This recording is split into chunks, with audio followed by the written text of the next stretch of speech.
ఎప్పుడు వచ్చినావు హైదరాబాద్ నుంచి వెళ్ళి సంతోషం? నేను వచ్చి 4 రోజులు అవుతుంది రా.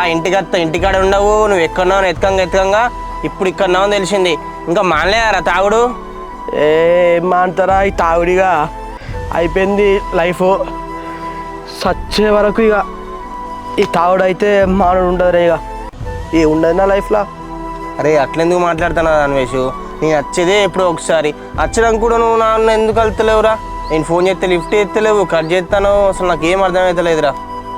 నా ఫోన్ ఎక్కంటుందో నాకేం తెలుసు, అది ఎక్కడున్నదో ఏమో తెలియదు. ఏం చేస్తారా అంటే ఏం చెప్పాలి, పొద్దుగాలు ఎత్తే ఓ బీరు, మధ్యాహ్నం ఒకటి, సాయంత్రం ఒకటి, అట్లా తాగుతారా పంటారా గంతే. అంతకుమించి చేసేదే ఉన్నదిరా. అరే అట్లా పొద్దున్న లేచిన నుంచి తాగకుండా ఉంటే నీ హెల్త్ బాగుంటుందారా? నిన్ను నమ్ముకునే కదా ఇంట్లో మీ అమ్మ ఉన్నది, మీ వైఫ్ ఉన్నది. దాని టాపిక్ దిగకి వదిలే, ఇక దీన్ని ముచ్చట వదిలేయి.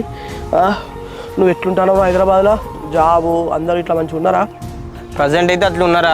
ఈ ఐటీ మొత్తం ఇప్పుడు బాగాలేదురా. ఎప్పుడు జాబులు పోతాయో అర్థమైతే లేదు. అవునారా సంతోష్?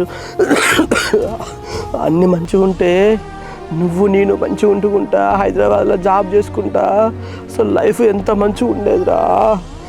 నా జీవితం మొత్తం నాశనం అయిందిరా సంతోష్ అసలు. అరే ఇప్పటికైనా ఏమైందిరా? మంచిగా ఇప్పుడు ఈ తాగుడంతా బంద్ చేసి నాతో హైదరాబాద్రా నేను ఒక జాబ్ చూస్తా, మంచిగా జాబ్ చేసుకుంటుంటూ.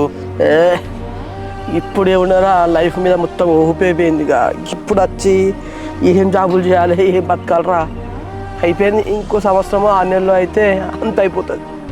అరే అట్లా బాధపడక, నీ లైఫ్ కూడా మంచి రోజులు వస్తాయి. ఇక తాగిన చాలు కానీ ఇంటికి పోదాం పదా. ఎప్పుడు ఇంటికి ఎందుకురా? ఇంటికి పోయి ఏం చేస్తారా? ఇగో బీరు కొంచెమే ఉన్నదిరా, ఇది కూడా అయిపోతాయి కాదు. జీవుల పైసలు కూడా అయిపోయినాయిరా. ఒక 500 ఇస్తే రాత్రి 2 బిల్లు అవుతారు. అది పైసలే ఉన్నదిరా, పైసలు ఇస్తా కానీ ఇలా చాలు తాగిన కాడికి. రేపు తాగుతూ ఇంటికి పోదాం పద ఫస్ట్. అరే ప్లీజ్ 500